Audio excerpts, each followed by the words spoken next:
What's up guys, Asian here with the first gear video of Harrowstorm. This time we're going to be going over the stamina DPS gear video. This is just going to be covering gear as well as generic things that are in common among all 6 classes for stamina DPS. So we will not be going over things like skill bars or rotations. Those are for the class specific videos, which you can find down in the description below.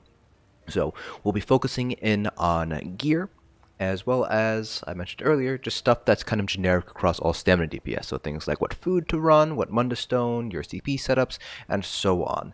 We will talk about the various sets that you're going to want to pick up and where you might find them to be useful, as well as small adjustments here and there among the CP depending on your specific class. But let's go ahead and get started here. So this particular gear setup that I have is going to give you the highest single target damage. Now, depending on the group composition that you have, this might change a little bit here, and so I will be going over various gear that you might want to have on hand for those specific scenarios where you might want, for example, more cleave damage, or you might need a little bit more survivability, or you might not have access to certain sets because you don't have the SO+. We'll be going over all the different gear options that you have. But starting off here first with our Helm set, we have Maarselok. So this comes from Lair of Maarselok, appropriately named here, and this will give you the highest amount of single target damage if you're able to maintain very good uptimes on all of your debuffs that you need. The good thing is many things do count as negative effects. It doesn't have to be a named effect like Minor Maim or anything. Things like the Engulfing Flame debuff, for example, is not a named debuff, but it counts as a negative effect for the purposes of the additional damage that you get out of Maarselok. So Maarselok definitely has the potential to deal very high amounts of damage. Now, the thing you want to watch out for with Maarselok is the proc condition is a bash, so you will see a slight drop in sustain if you decide to use Maarselok over some of the other Helm sets that we'll be going over in a few minutes. Next, we have Relequen. I have the perfect version of the set here. This comes from the Cloudrest trial. The perfect version of Relequen does require you to finish the trial on Veteran difficulty. You will get weapons from completing Veteran +0, but you will not be running Relequen weapons, so you will need to clear it on +1 in order to get any armor pieces, and then +2 and +3 will additionally drop jewelry pieces as well. +2 will give you purple, +3 will give you gold. So you will need to be able to clear Cloudrest at the very least +1 in order to get the armor set bonus, the armor sets for perfected Relequen. You do not want to run Relequen as a front bar set because you don't want to lose any of those stacks there. That is what makes Relequen so powerful. Our second set is going to be Perfected Lokkestiiz. This comes from the Sunspire trial here. So the perfect version does drop from Veteran Sunspire. You don't need to do any of the hard modes to get the perfect versions to drop, so you just need to complete Sunspire on Vet to get anything of Perfected Lokkestiiz. This will be run on the front bar here because the 5-piece proc condition is activating as synergy. So you do need to pay a little bit of attention as to what bar you're on when you activate your synergy in order to ensure that you're getting the Major Slayer bonus from Lokkestiiz. For weapons, we have 1 axe and 1 dagger. This is going to be the strongest setup for most classes in the game. The only class where you're going to want to run double daggers is going to be Stamina Templars, and that's mainly because they use biting jabs as their spammable, which does not proc the axe bleed, so you get fewer axe bleeds as a stamina Templar, which means the dagger ends up pulling ahead by just a hair on a Templar DPS. And then for our back bar, running the Maelstrom bow, you can run the Master's bow as well. It's up to you which one you want to run. And so we have infused weapon damage enchant on the Maelstrom bow, and then for our front bar, we are still running double ravage health poisons here. The easiest combination to get these poisons is going to be with Nirnroot, Fleshfire Larva, and Nightshade. That'll give you the appropriate recipe for these poisons here. For jewelry, we have 3 weapon damage enchants and 3 bloodthirsty. You can also run infused if you would like. Bloodthirsty is going to give you the highest single target damage, but infused can be useful in certain scenarios. Robust is going to be the base game trait for a lot of the jewelry pieces that a lot of the sets we're going to be talking about because they're all medium armor sets, but that is the weakest out of those 3 traits. So definitely want to try to transmute your jewelry if you can to infused or bloodthirsty. For armor, we're going with all medium armor, and that's just to make the most out of our medium armor passives. Unlike the light armor passives, which remain static once you hit 5, medium armor passives continue to scale up as you have more medium armor on you. So we're going to be running 7 medium armor sets. You can run 1 heavy armor set if you would like. I should say 1 heavy armor piece if you would like, if you want some additional survivability. That will generally be one of your monster helm pieces. So either your shoulders or your helm will be heavy. But the max magic DPS, you will want to run 7 medium here. All max stamina enchants and all divines. So we're going to be going over gear next, so we're going over all different types of gear. So we'll be going over dungeons, overland, trial sets, and as well as craft sets. So we're going to start things off here first with medium armor dungeon sets. There are going to be a couple of heavy armor sets that I do want to cover. Those will be coming in a little bit. So in terms of dungeon sets, the first set I want to point out is Leviathan. So this is basically the stamina version of Mother Sorrows. This gives you a lot of weapon crypt. As a static bonus, you will want to have this as a body set here. And this is a base game set, so we can farm it from Crypt of Hearts. The next set is going to be, let me see if I can find it here. Where are you? Tsogben's Warband.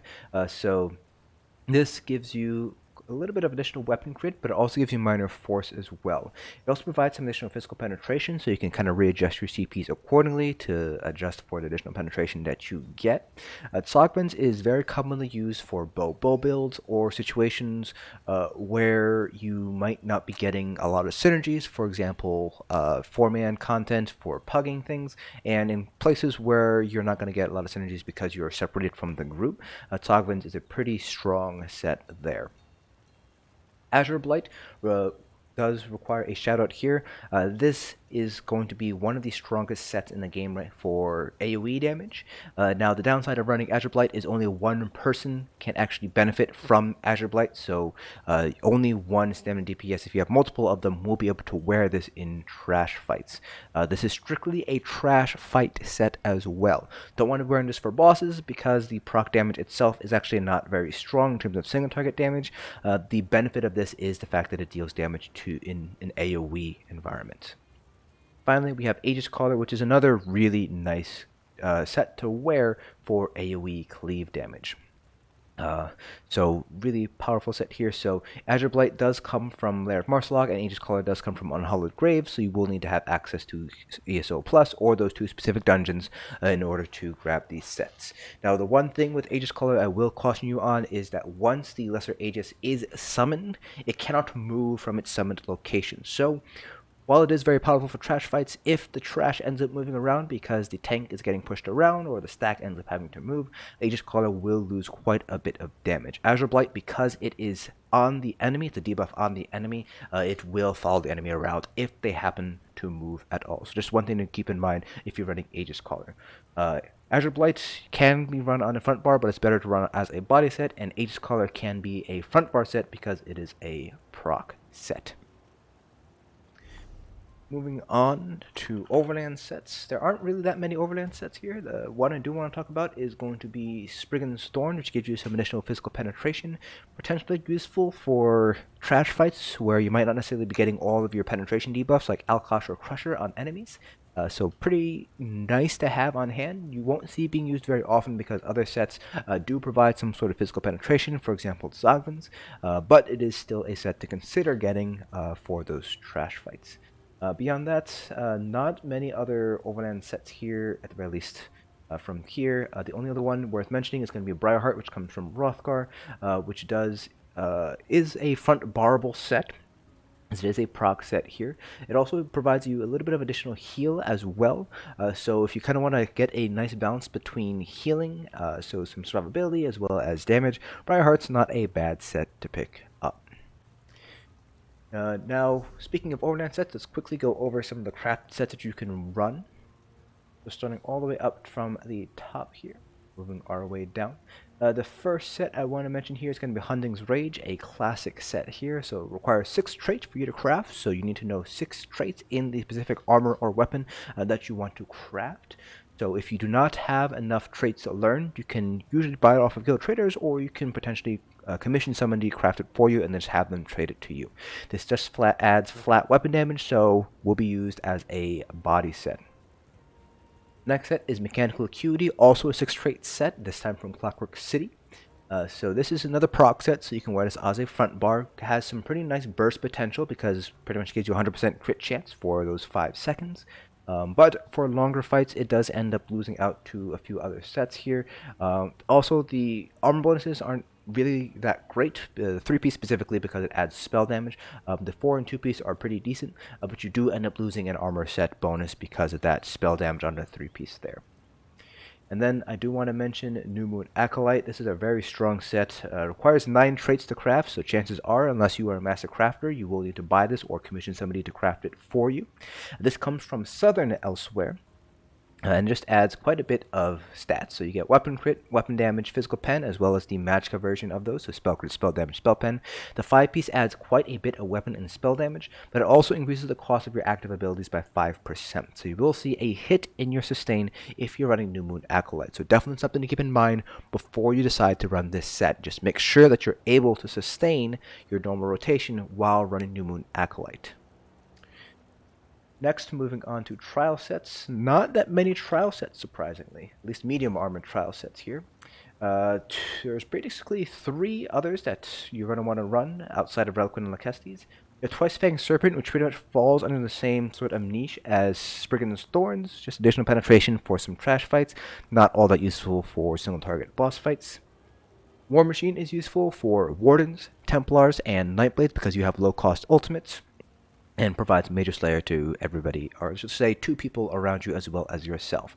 Now, because Stamina DPS do have access to Lokkestiiz, War Machine is going to be less useful in stamina-heavy groups, but if you are the token stamina Templar and you have a bunch of magicka DPS, War Machine might not be a bad choice to run, because it does provide Major Slayer, and magicka DPS do not have a magicka version of Lokkestiiz yet, so War Machine might be useful in those groups. Then we have Vicious Serpent, which comes from the base game Craglorn trial. So this is a only way to get Minor Slayer as a base game user here. So the 5-piece doesn't really add too much, it just reduces the cost of your stamina abilities by 8%, so increases your sustain a little bit. It is fairly stat heavy, so you get 3 armor bonuses along with Minor Slayer, so you get an additional armor bonus basically out of Vicious Serpent, but generally speaking, not going to be quite as strong as other sets. I do want to give a shout out to Alkosh here. You might run this as a stamina DPS in Sunspire only, and that is because the specific strategies used in Sunspire does not allow the tank to really run Alkosh on Navintas as well as Lokkestiiz. So you might need to run Alkosh for Lokkestiiz. Navintas and Yolnacreen, the tank might wear Alkosh depending on the specific strategy that you run, but generally speaking, for Alkosh, you're not really going to be using it as a stamina DPS, again, unless you are the Alkosh user for Lokkestiiz in Sunspire. Now, in terms of other sets that you might want to pick up, there is one heavy trial set that I do want to mention here, and that's Berserking Warrior. This is another base game set from Helm's Citadel, but because it's a heavy armor set, you will need to have access to the summer set in order to transmute the jewelry, because obviously you don't want to run heavy armor pieces, so you will want to run jewelry and weapons with Berserking Warrior here. Also known as Advancing Okada, this was the strongest set before Lokkestiiz was released with the Elsewhere chapter, and it still remains a fairly strong set today, but it is obviously overshadowed by Lokkestiiz. It's also, again, I mentioned this earlier, you need to transmute the jewelry because the jewelry comes in healthy. So that kind of brings a damper to using Berserking Warrior, because you also have to invest 150 transmutes to make the most use out of this set. So generally speaking, it's not really worth farming for a Berserking Warrior if you have the ability to farm for Lokkestiiz. But if you don't have access to Lokkestiiz yet, then run Berserking Warrior. I will also mention at this point here that the non-perfect version of Relequen and Lokkestiiz are perfectly fine to run here. Lokkestiiz, specifically because Major Slayer is a very powerful bonus, it's still going to be useful. And then Relequen, you're missing a max stamina bonus on the 5-piece, which, while it does improve DPS, is actually not that big of a bonus. So both Non-perfect Arms of Relequen and non-perfect Tooth of Lokkestiiz are perfectly fine to run while you're trying to get the perfect version of those two sets. Finally, our Monster Helm sets.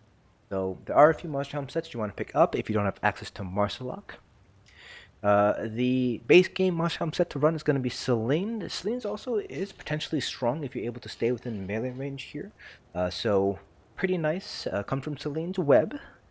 So you do need to be within melee range in order to run Selene's. Now, as a stamina DPS, you typically will be within melee range, so it's not that big of a deal. Now, unlike Maarselok, Selene's does not have any additional cleave. So Selene's is strictly a single target Monster Helm set, while Maarselok does have the potential for additional cleave, because when you bash and proc Maarselok, it does come out as a Cradle. Next is going to be Slimecraw for the Minor Berserk. If your Minor Berserk uptime from your healers is less than about 40 to 45%, you might want to consider running Slimecraw.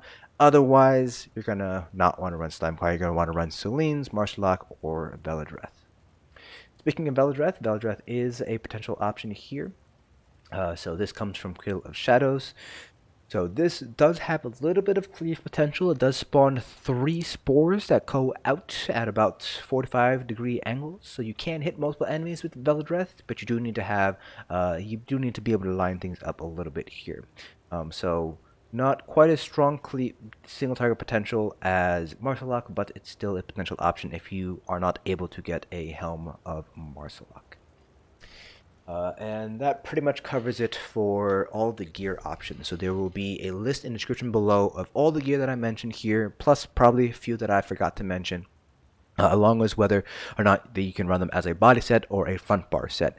Generally speaking, front bar sets are going to be sets that you want the effects active at all times, usually because they are static bonuses, but in the case of Relequen, you don't want to drop that 5-piece bonus at all, because dropping it will result in a very large DPS loss.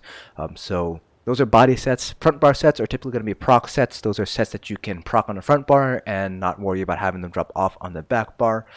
So you can run these front bar sets as body sets as well, and you can also, of course, double bar any of these sets, that way you have them active on both bars no matter what. But if you do so, you will end up losing your Maelstrom or Master's Bow, so it might not necessarily be worth it unless you don't have access to a Master's or a Maelstrom Bow just yet. Now moving on to generic stamina DPS sort of stats. Attribute points all points into stamina. We will typically be using blue food, so that's max stamina, max health, so that'll give us enough health in order to run all of our trials on, especially when you consider you also have minor toughness and ebon to help boost your health. In terms of Mundus Stone, we're going with the Shadow. It's going to be the strongest Mundus by far for any class in the game. Now for food, I am using Lava Foot just for parse purposes, but in an actual raid environment, you will be running, typically speaking, you'll be running blue food. So this is base game blue food, which gives you max health and max stamina. Notice here that you do not get any additional stamina regen.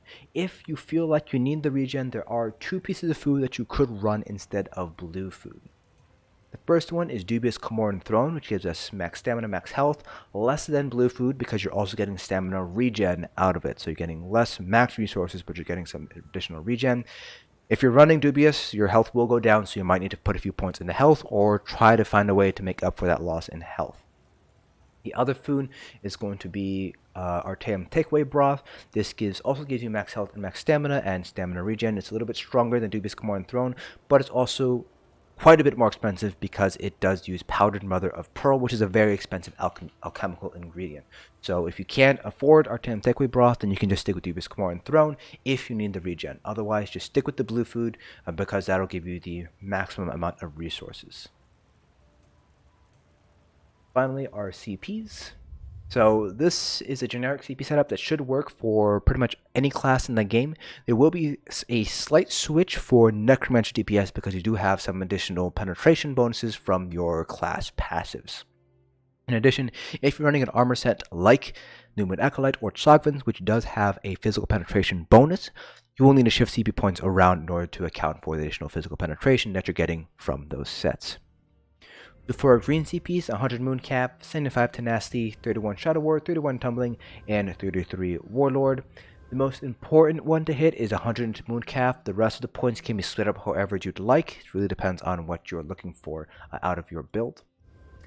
For blue CPs, again, for necromancers, and if you're running a set that has a physical penetration bonus, you will have different CP setups. You will typically have lower penetration from piercing.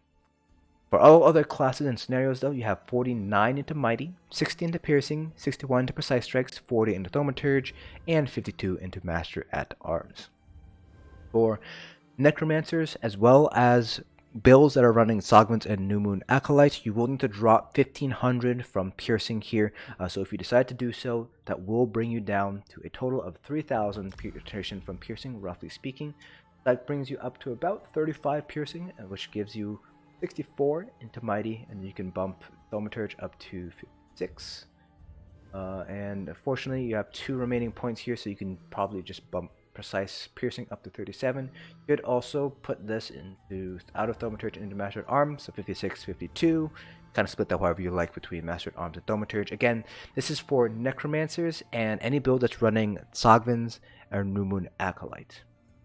Finally, our red CPs. This is kind of a generic red CP setup, so if you want to maximize your mitigation for a specific piece of content, like a specific trial, you will need to shift red CP points around.